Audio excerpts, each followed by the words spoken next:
अस्सलाम वालेकुम। स्वागत करते हैं, वेलकम, खुशामदीद आप सब लोगों को हमारे चैनल फन एक्टर्स में। उम्मीद करते हैं आप सब लोग बड़े होंगे, खुश होंगे, शमूली भी होंगे। मैं ब्लॉगर्स किदरत सलाम खान और आप लोग की वीडियो लेकर आए। Why do Pakistanis think about what do Pakistanis think about India? Pakistani क्या सोचते हैं इंडिया के बारे में? आज करेंगे, इंटरेस्टिंग वीडियो है। अफगानिस्तान वाली की तो हम लोगों ने काफी शेयर की कि इंडिया के बारे में क्या सोचते हो, तो हम लोग पता होगा।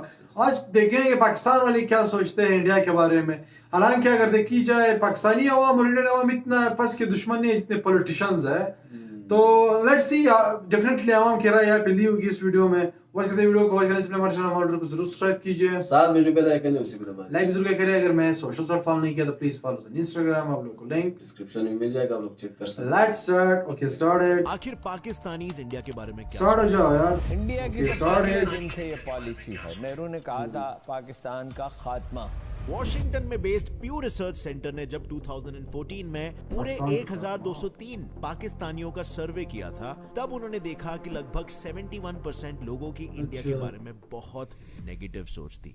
लेकिन आखिर क्यों? क्या इसके जिम्मेदार पाकिस्तानी न्यूज चैनल है जो लोगों को ये बताते हैं इंडिया की तो पहले दिन से ये Yep. पॉलिसी है। नेहरू ने कहा था दोनों साइड पाकिस्तान से। का खात्मा। या इसमें हाथ है उनके पॉलिटिशियंस का, जैसे कि पाकिस्तानी फॉरेन मिनिस्टर हीना रबानी खार का ये कमेंट, जहां वो कहती है कि इंडिया सिर्फ पाकिस्तान का नहीं बल्कि पूरे साउथ एशिया का बुली है। India is now becoming the bully for the entire region. And that's quite weird to hear as an Indian, क्योंकि हमने तो हम करने हमेशा वाले। बापू के सिद्धांतों पर चल पीस की ही मांग की है। तो फिर पाकिस्तानियों की इस सोच का कारण क्या उनकी टेक्स्ट बुक्स हो सकती है, जो उन्हें इंडिया के बारे में बचपन से ही सारा झूठ पढ़ाती है, जैसे कि इंडिया असल में पाकिस्तान का हिस्सा था। चलिए जानते हैं इन सारे सवालों का जवाब, जिसमें होने वाले हैं कुछ बहुत ही इंटरेस्टिंग खुलासे in our today's video titled what Pakistanis think about India. सबसे पहले तो ये जानते हैं कि इंडिया के बारे में पाकिस्तानी स्कूल्स की किताबों में क्या पढ़ाया जाता है। बेसिकली पाकिस्तान हर साल 6 सितंबर को नेशनल डिफेंस डे मनाता है, जहां लोग सारे युद्ध में शहीद हुए सैनिकों को याद करते हैं और साथ ही याद करते हैं 1965 की जंग में इंडिया से हुई जीत का। लेकिन एक मिनट, 1965 का वॉर तो हम जीते थे ना, I mean, हम इंडियंस। दरअसल 1965 की जंग के इतिहास में पाकिस्तान ने अपनी आवाम को सिर्फ अपना ही पहलू बताया। लाइक लिटरली वहां के स्कूल्स के टेक्स्ट बुक में बच्चों को ये पढ़ाया जाता है कि उनके हिसाब से इस जंग के दौरान पाकिस्तानी आर्मी ने इंडिया के कई इलाकों पर कब्जा कर लिया था और वो इंडिया को हराने ही वाले थे कि उतने में इंडिया रोते हुए यूनाइटेड नेशंस के पास गया सीज फायर अरेंज करने के लिए, यानी फायरिंग रोकने के लिए। जिसके बाद पाकिस्तान ने जिन इलाकों पर कब्जा कर लिया वो सारे इलाके इंडिया को लौट, और ये सारी चीजें पेशावर के 5th स्टैंडर्ड के स्टेट बोर्ड टेक्स्ट बुक में, जिसे पढ़ के वो ये कहते हैं कि 1965 की जंग में इंडिया की हार और पाकिस्तान की जीत हुई थी। वहीं दूसरी ओर इंडिया के एनसर्ट यानी national council of educational research and training के 12th स्टैंडर्ड के टेक्स्ट बुक में लिखा हुआ है कि इस बहुत ही भयंकर युद्ध में इंडियन आर्मी लाहौर के बहुत ही करीब पहुंच चुकी थी, पर जंग को यूएन ने बीच में आकर रोक दिया था। भले इस दौरान इंडिया ने पाकिस्तान का काफी मिलिट्री नुकसान किया, लेकिन 1965 की जंग ने इंडिया के खराब आर्थिक हालतों पर और तनाव डाल दिया था। सो इन अ वे इंडिया में यही पढ़ाया जाता है कि इस दौरान जीत इंडिया की हुई थी। पर आखिर सच क्या है और झूठ क्या? इस जंग में जीत हुई किसकी थी? इस पे हम पाकिस्तान के ही काफी बड़े न्यूज़पेपर द डॉन की माने तो उनके इस आर्टिकल के हिसाब से पाकिस्तान की टेक्स्ट बुक्स बच्चों को काफी झूठ पढ़ाती है और 1965 की जंग की जो तस्वीरें ये किताबें रंगती है वो भी झूठी है। यहाँ तक कि उस जंग में शामिल एयर मार्शल असगर खान, जिन्हें फादर ऑफ पाकिस्तानी एयरफोर्स कहा जाता है, उन्होंने भी कहा था कि 1965 की जंग की शुरुआत इंडिया ने नहीं की थी।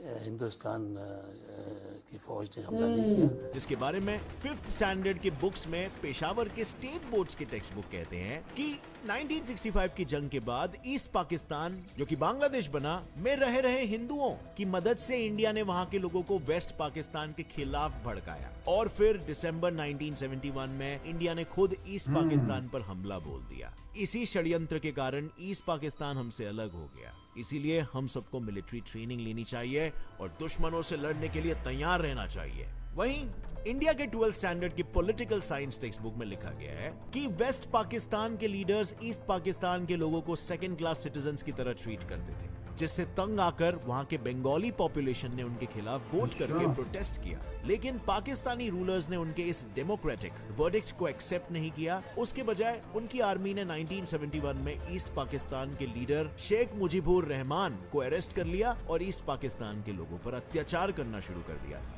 जिसे ऑपरेशन सर्च लाइट कहा जाता है। इसके रिस्पॉन्स में वहां के लोग बांग्लादेश को पाकिस्तान से अलग करने के लिए लड़ने लगे। 1971 के दौरान बांग्लादेश से करीबन 80 लाख रेफ्यूजीज भागकर इंडिया आए थे और उस वक्त इंडिया ने बांग्लादेश को उसकी आजादी की लड़ाई में मॉरल और मटेरियल सपोर्ट दिया। असलियत यह है कि इस वॉर की शुरुआत पाकिस्तान ने ही अपने ऑपरेशन चंगेज खान से की थी, जिसके तहत दिसंबर 3, 1971 की शाम को पाकिस्तानी एयरफोर्स ने 11 इंडियन एयर स्टेशंस पर हवाई हमले किए थे। जिसके बाद इंडिया, जो अब तक इंटरनेशनल प्लेटफॉर्म्स पर बांग्लादेश के लिए आवाज उठा रहा है, उसने हथियार उठा लिए और यहां से शुरुआत होती है 1971 के जंग की। पर अगर आपको और भी डिटेल में 1965 और 1971 की जंगों के बारे में जानना है तो ऊपर दिए हुए आई बटन में जो वीडियो है उसे क्लिक करके देख सकते हैं। पर इंडिया और पाकिस्तान के इतिहास के बारे में इन किताबों में लिखी हुई झूठ की ये लिस्ट यहीं पर खत्म नहीं होती। ये किताबें एक और जो सबसे बड़ा झूठ है ना, वो कहती है, वो है इंडिया पाकिस्तान के बंटवारे के दौरान हुए दंगों के बारे में। लाहौर के 12th स्टैंडर्ड के बच्चों के सिविक्स ऑफ पाकिस्तान में राइटर मजहर उल हक 1947 दंगों के बारे में लिखते हैं कि पार्टीशन के दौरान जहां मुस्लिम्स दूसरे धर्मों के लोगों को पाकिस्तान छोड़ते वक्त हर तरह से मदद कर रहे थे, वहीं इंडिया के लोगों ने मुसलमानों पर बहुत से अत्याचार किए। मुस्लिम रेफ्यूजीज जिन बसेस, ट्रक्स और ट्रेनों से आ रहे थे, उन पर अटैक किया, उन लोगों को लूटा गया और उन्हें बड़ी बेरहमी से मार दिया गया।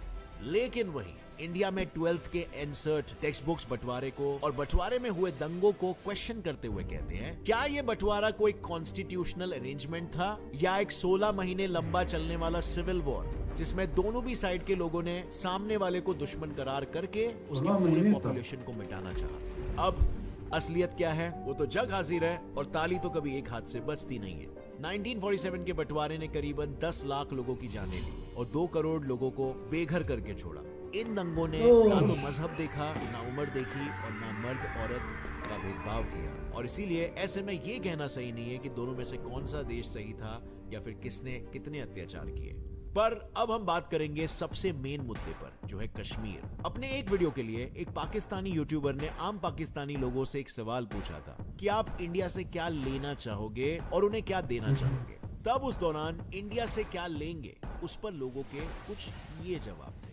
देना तो कुछ भी नहीं है, लेकिन उनसे ले लेंगे। कश्मीर बनता है राइट, जो है ना सबसे जरूरी। एक मिनट, कश्मीर पाकिस्तान का कब था? वेल, चलिए सबसे पहले तो इन भाई साहब की गलतफहमी को क्लियर करते हैं। तो बेसिकली हम सभी को पता है कि बंटवारे के दौरान कश्मीर के राजा हरि सिंह ने यह फैसला लिया था कि कश्मीर किसी भी देश के साथ नहीं जुड़ेगा बल्कि एक इंडिपेंडेंट देश रहेगा। लेकिन बंटवारे के दौरान दोनों भी देशों में काफी दंगे फसाद और खून खराबे हो रहे थे और ऐसे में नेशनल ज्योग्राफिक के इस आर्टिकल के अनुसार पाकिस्तान की गवर्नमेंट कश्मीर को पाकिस्तान ज्वाइन करने के लिए फोर्स करने लगी। पर जब फोर्स से काम नहीं चला तो उन्होंने कश्मीर में रहने वाले प्रो पाकिस्तानी रिबेल्स को फंड किया कश्मीर में दंगे कराने के लिए। उन दंगे खोरों ने करीबन पूरे वेस्टर्न कश्मीर पर कब्जा कर लिया था और सितंबर 1947 में पाकिस्तान के पश्तून ट्राइब्समैन बॉर्डर क्रॉस करके कश्मीर आ चुके थे। तब हरि सिंह डरकर इंडिया के पास आए मदद के लिए और मिलिट्री असिस्टेंस के बदले वो इंडिया को कश्मीर का हिस्सा बनाने के लिए राजी हो गए। लेकिन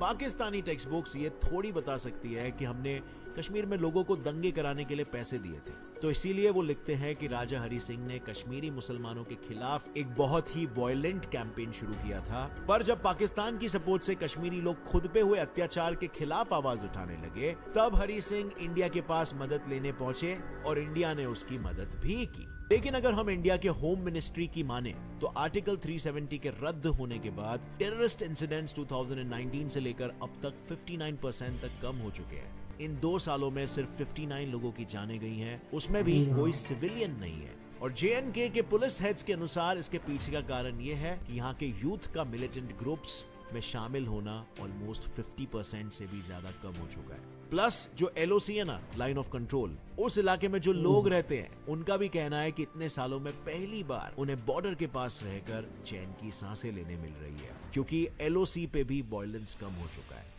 For the first time they can breathe freely in these areas which are very close to line of control. पर पाकिस्तानी लोगों के आंखों की पट्टियां तो तब खुली जब सस्टेनेबल डेवलपमेंट पॉलिसी इंस्टीट्यूट ने 2016 में पाकिस्तानी टेक्स्ट बुक कंट्रोवर्सी को लाइमलाइट में लाया। उनके हिसाब से 1970 से पाकिस्तानी स्कूल टेक्स्ट बुक्स को बहुत ही सिस्टमैटिकली एंटी इंडिया बना रखा है। काफी सारे हिस्टोरिकल इवेंट्स को निकाल के और गलत इंफॉर्मेशन लिख के लोगों के दिमाग में ये चीज फैलाई जा रही है, जिससे वो लोग भी ये बिलीव करने लगे इन झूठे फैक्ट्स पर। अब ऐसा पाकिस्तानी गवर्नमेंट क्यों कर रही है, आपको क्या लगता है? वेल, इसकी शुरुआत तो तब हुई जब 1970s में जनरल मोहम्मद जिया उल हक की पाकिस्तान पर हुकूमत थी और वो पूरे देश का इस्लामाइजेशन करना चाहते थे। इसीलिए उनके 1979 की एजुकेशन पॉलिसी ने स्कूल टेक्स्ट बुक्स की काया ही पलट दी। उन्होंने सब हटा के सिर्फ वही कंटेंट रखा जो बच्चों को इस्लामिक थॉट और इस्लामिक आइडियोलॉजी के बारे में बताए। लेकिन उसी के साथ ये टेक्स्ट बुक्स बच्चों में इंडिया और हिंदू लोगों के बारे में इन जनरल काफी नफरत फैला रही है। और पाकिस्तान के सेनेट चेयरमैन रजा रब्बानी के हिसाब से ये सारे टेक्स्ट बुक्स बच्चों को डेमोक्रेसी से ज्यादा तानाशाही के बेनिफिट सिखाते हैं, जिसके बाद कई सारे पाकिस्तानी स्टेट बॉर्डर्स ने अपने टेक्स्ट बुक्स में रेशियल और रिलीजियस डिस्क्रिमिनेशन करने वाले सारे कंटेंट को ऑलमोस्ट हटा दिया। पर आज तक फिर भी कई सारी किताबों में इंडिया पाकिस्तान का झूठा इतिहास आपको नजर आएगा ही। लेकिन अभी एक अच्छी चीज ये हुई है कि अब दोनों देशों के लोग एक दूसरे से सोशल मीडिया पर कनेक्ट हो पा रहे हैं। दोनों देश के लोग एक दूसरे को जान रहे हैं, पहचान रहे हैं, जिस वजह से आज के यंग जनरेशन के लोगों की सोच इंडिया के प्रति थोड़ी बदल चुकी है। वहाँ के लोग पाकिस्तानियों से बहुत ज्यादा मोहब्बत करते हैं। इंडिया एक अच्छा मुल्क है, मेरे तो नजरिया अच्छा है कि अच्छा। इंडियंस हैं, बड़े अच्छे लोग हैं, आर्टिस्टिक प्यार मैं ये बात करने वाला था। पर अब सोशल मीडिया के जमाने में भी कुछ पॉलिटिशियंस लोगों को गुमराह करने के लिए ऐसा सब बोल रहे हैं। मतलब आज की तारीख में जहां इंडिया की जीडीपी पाकिस्तान से 5 गुना ज्यादा है और इंडिया दुनिया की 5वीं सबसे बड़ी इकोनॉमी है, वहीं इमरान खान जिसे देश की आर्थिक स्थिति संभालने के लिए अपना घर भाड़े पर देना पड़ा था, वो कहते हैं कि पाकिस्तान इंडिया से इकोनॉमिकली बहुत बेहतर है। कोई सेंस है इस बात की? अब इनके इस कमेंट पे आपका क्या कहना है, मुझे नीचे कमेंट सेक्शन में बताइए। और हाँ, अगर आपको इस वीडियो से कुछ भी नया सीखने मिला तो एक लाइक जरूर ठोकना। Gets it fly fact channel को अभी सब्सक्राइब कर लो, क्योंकि रोजाना यहाँ पर ऐसे इंटरेस्टिंग और नॉलेजेबल वीडियोस आपको देखते रहने मिलने वाला। With that said, as always, stay curious, my friends. Keep learning. तो ये थी वीडियो जो कि इंडिया वर्सेस पाकिस्तान।